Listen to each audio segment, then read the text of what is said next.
What am I missing? I guess I could make another video. What are you playing? Like, what's your character? What made you buy this game? Which character? You can't say all three. What character you Okay, so you want to bust a fat nut to Leona. Okay, I got you. I felt that way too. Her abs are fucking ridiculous. I would mark them with my fucking... Let's not go past that. So I'm going to give you 5 tips to immediately get into this game. So that way you don't get mad like I get mad.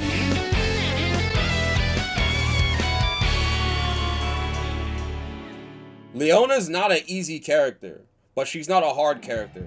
I'd say a little above average on the difficulty scale. She's the secret to this, and this is the first tip. But these 3 options are your best friend in this game. In this range, at round start, you want to understand very clearly that people can hop at you, people can, you know, jump normally, people can empty low you, people can press their normal that will reach, right? Whatever normal that would be, right? Some people will DP you, right? At round start, some people will, it just depends, right? But the point I'm telling you is that this range is what you want to look at. And generally speaking, a lot of people online when they first start are literally just jumping around and everything, right? So if you've ever played another fighting game, I like to talk about the grounded stuff first because that's where I excel at, which is anti-airing. So, you know, if you're worried about somebody hopping at you like this, then you could do the following options. You could 5A, you could hop back B or hop forward B, like that, and control the space. See that? Or you could try to 5D, but this is very slow. So this is a risky option. You have to know the hop is coming. If you don't know the hop is coming, you'll get stuffed out before the button comes out. You can't really react to hops like that. You have to actually see it and then react with something that's fast enough, right? And even then you might trade. So those are your 3 options that you could carry across every character, right? 5B sometimes works for other characters. For Leona, it does not, right? Some characters 5Bs are better than others. So my first tip is to find out whatever character you're playing, check out their 5A, 5B, jump B, right? And 5D normals. Sometimes it's also 5C, right? It depends on the normal, but usually it's one of these 4. One thing with Leona specifically is that she's a charge character. So she could do Moonslash. And that almost automatic, like in my time that I tried her out, for the little time I tried, this stuffs out a lot of different jump-ins, like a lot of jump-ins. Like she takes after her adopted father. Like you should be, like if you don't know what to do with Leona in terms of anti-airs that I just explained, just do Moonslash. Like if you're not moving anywhere, just literally do Moonslash, right? So just understand that. Some characters with a 5B anti-air, it also doubles as a hit confirm, right? So if I pressed 5B and they're grounded and they happen to run into me, right? Then the 5B is going to connect and then you get your combo because they ran into it.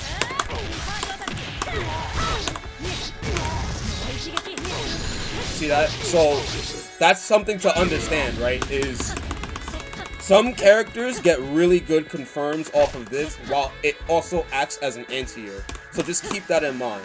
So the next tip that I'd have to give you, you want to learn your low confirm, right? You want to learn your low confirm. Every character has some kind of low confirm that they could do for his record, right? But every character has some sort of hit confirm that they want to go for. Whether it be like, you know, 2B 5A or like 2B 2B 2B or whatever. For Leona, it would be this. It would be 2B 2A into Moonslash, right? That would be what she would do. The reason why is because people are looking for hops in this game with jabs or like normals like these. You can assert your pressure by learning that low hit confirm. Alternatively, this little extra knowledge here is that if you know that they're going to be pressing a normal like this, it hits horizontally, right? And this goes for any character's 5B as well. If they do 5B, or like in this case Iori's 5D or Ralph's 5D, you can low profile it with a 2D, with a sweep. Like that. You see that? And whiff punish it. You want them to not try to press these type of buttons on you so you could approach in the air or approach on the ground more. So that's one thing to note. And the other thing too is that since these normals are very slow, and you can low profile them with your short normals, right? You can immediately hit them with a quick 2B before the normal comes out. So this quick low is very important. The other thing too is the fact that in your mix-ups, right? So let's say I knock them down and then I go for a setup, right? Especially if you're in the corner, this is how it would look. So you do either that or you could do this. See that? And then you get the hit confirmed into this. So that's one thing to note about that the low hit confirms. It's very important in this game. Very, very important. So that's tip 2. So a third tip that I could tell you is that get in the habit of learning, like, for super motions. I know that might be hard, but I'm gonna give you like 2 little mini things, right? So the first is look at your character's inputs, right? Know that there may be some input tricks that you could do in order to get certain special moves to come out, right? So, for example, her Moon Slasher is performed by charging for 30 frames. So you could charge for 30 frames and then do the move. If you charge anywhere below that, you won't get the move. You see that? I won't get it. But if I charge for 30 frames, I'll get it. So her Moon Slasher is performed by doing down, up, and punch, right? But I want to do her super. I want to do this super, where she slashes them right after the Moon Slasher. But I can't do it so fast, right? I can't do it so fast. It's so hard for me, right? I'm not going to get it in time because I've already had the charge. So I'm trying to fight with my motions and I can't do it. You see that?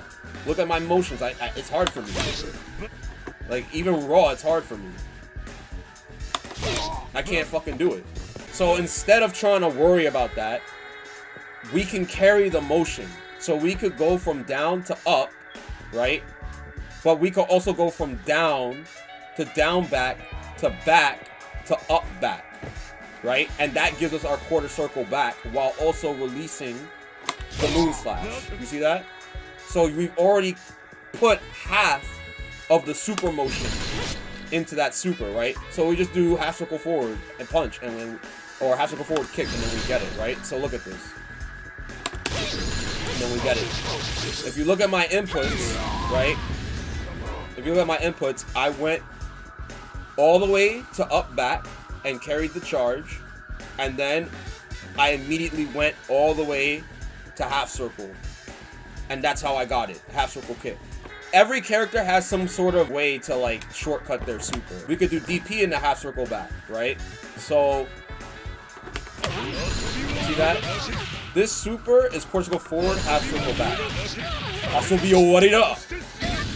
That super is usually what you're gonna end in, right? But if you do, let's say you try to do it raw like this, right? You're not gonna get it off the first hit. You have to cancel this off the first hit. But if you just carry the fireball motion you're doing in your actual DP, then you can just do half circle back and go right into it. Just learn input shortcuts. That will help you out immensely when trying to do supers. And another little tip too is that if you hold down the button of whatever special or super you do, it will come out on the first frame.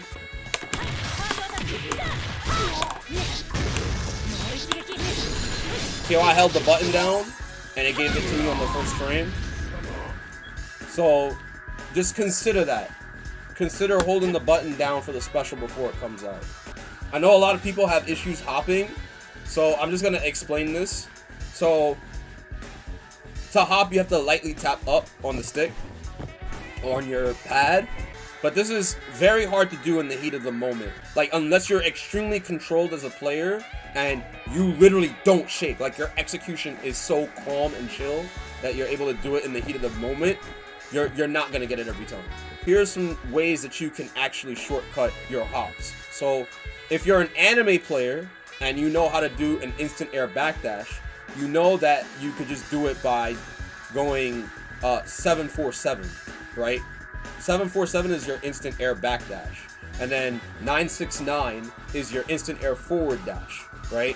This is referring to numpad notation, but it's basically up, full, up, back, back, up, back, or up, forward, forward, up, forward. So if I do it like this, right, I'll always get a regular hop. I won't ever get like a hyper hop. I'll always get a regular hop normally. Alternatively, you can do up and then press down immediately. This is because a hop will be registered if you let go of the stick between 4 frames. So like if you pressed up, it'll register it within 4 frames. If it's any more than 4 frames, it will register as a jump. You see frame 5, it registered it as a normal jump. Frame 1, regular jump, like regular hop. Frame 3, regular hop. Frame 2, regular hop. Frame 4, regular hop. Frame 3, regular hop. Frame 5, normal hop, normal jump. So you see that? So that's why these techniques work. So in this case, for the other way to do it, you could do up and then quickly do down. This will ensure that you will never get a hyper hop or a super jump. You see that? So that's another way to do it. Now for super hops, right? I generally, for me, I go from down to up immediately and then go to down again. So I do it like that. This is the easiest way to learn how to short hop and hop. And this is important to learn because you want to be able to get these deep jump-ins so you can land your combos. A lot of new players tend to jump really high and think that they can get their combos after, but you can't. So they tend to press their button extremely early like it's Street Fighter or another game. But it will never work unless you land the jump in really deep, because it doesn't have as much hit stun. So you need to practice how to do your hops and how to time your jump ins so that way you have enough hit stun to actually get something off of them. The reason why I'm telling you about hops and how to counter them and how to do them and everything is because, number 4, height is everything. Height is absolutely everything. This is what allowed me to understand the game a little bit better, is the difference in height between doing a hop and doing a regular jump and doing a super jump, right? There we go. See? You'll win like almost every time because you're higher than him because he's hopping at you, right? Generally speaking, you want to be higher than your opponent. You want to be higher than your opponent when you're in the air with them.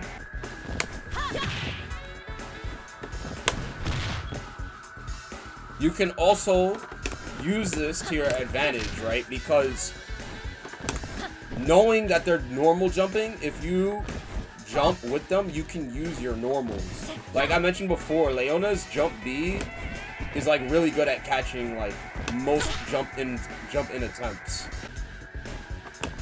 See? There we go. So you see that? See how I'm beating him with a regular jump? But if I hop, we're gonna trade. See? But if I jump normally, I should beat him because I'm higher. See that? So you want to understand the difference. That's like the perfect example. That's the perfect example of what I was talking about, right? Is the height of your jump matters greatly. Like a thing that goes through my mind is, let's say my opponent knows I'm hopping at them, right? They know I'm hopping at them, so they're gonna do jab to jab me out the air. Like, see? So what I do instead is I just fucking jump in on them normally.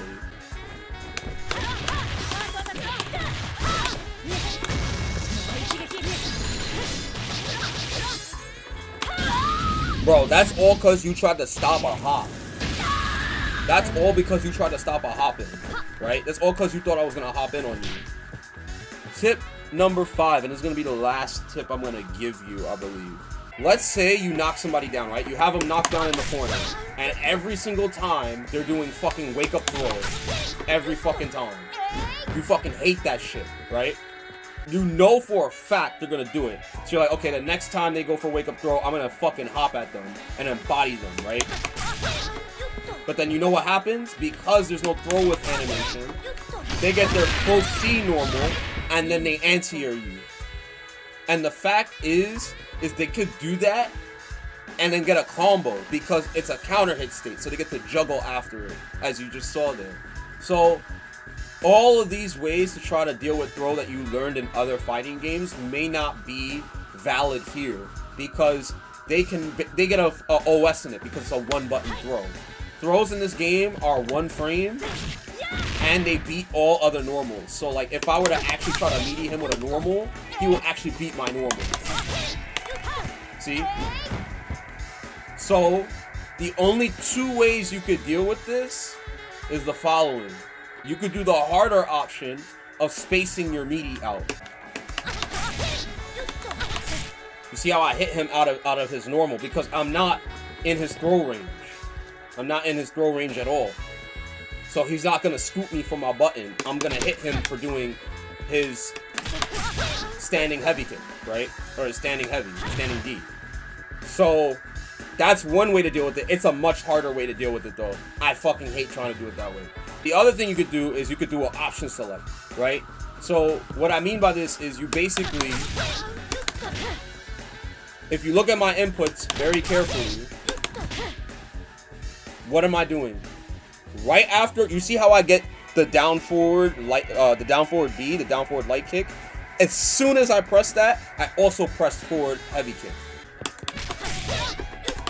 See, it doesn't matter. Either forward heavy punch or forward heavy kick. Usually, if you have them corner, you want to do forward heavy punch because it keeps them in the corner, right? So that is an option. So that's an option select because basically, if they wake up and mash throw, then they will tech the throw. You'll tech the throw and you'll keep them in corner, right? If they choose not to wake up with a throw and they wake up with like a button, you can tech throws that they do on wake up while they're trying to match. And the best part about this too is that if they choose to roll on wake up, rolls actually lose to throws. Your kick throw to put them back in the corner. See that? So that's what you want to do. You want to OS your button with throw on their wake up, so you can stop their options. This will not be the DP though. Like DPs are invincible. So just before the YouTube comments tell me otherwise, oh, does it beat DP? No, it fucking doesn't. You have to read the DP.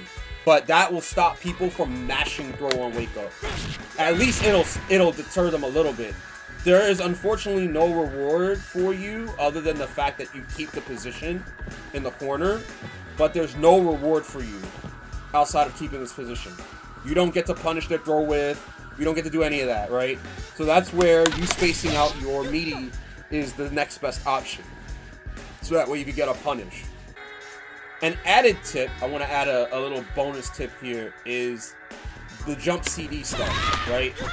If I jump in with jump CD, right, I get all this time to dash after before he can even press his button on frame 1. See that? I'm that plus. See that? His jab is not gonna come out. I'm that plus. That's pretty much everything I wanted to discuss in a nutshell. Some tips that should be able to help you be better with the game and kind of avoid all the problems that I had when I was starting the game, because boy, I was fucking mad when I was playing this game at first. This shit was tilting the fuck out of me when I was playing. So hopefully this helps you guys, and hopefully you guys can get into KOF fairly easily after this. I can tell you that these tips worked for me because I was, on my PS4 account, I had a really bad win-loss ratio. I was like 50%. I was losing every game I won. Like every game that I would win, I would lose a game every single time. So that is how bad it is. Like I was losing terribly and I was getting frustrated and annoyed with the game and trying my best to understand KOF. And it was with these 5 tips that allowed me to play much better. Now I'm like rank 20 on PC. If I play a little bit more, I'll probably get champion rank, which is like 11 more ranks past that. So yeah, no, these tips should definitely help you. Anyway, if you guys enjoyed the video and you guys enjoyed this guide content, I know I haven't made a lot of guides in a while. I know you guys love the match videos, but hopefully this is informative for you guys. Be sure to leave a comment down below, alright? And also, like the video, spread it out towards everybody so they can see it, and sub, right? Hit the red button, hit the notification bell so you know the next time I upload more videos like this, be it KOF, Street Fighter, Grand Blue, if that ever comes back, or Guilty Gear, which is what I'm mostly known for. But yeah, I'll see you guys next time. Y'all be easy. Peace out.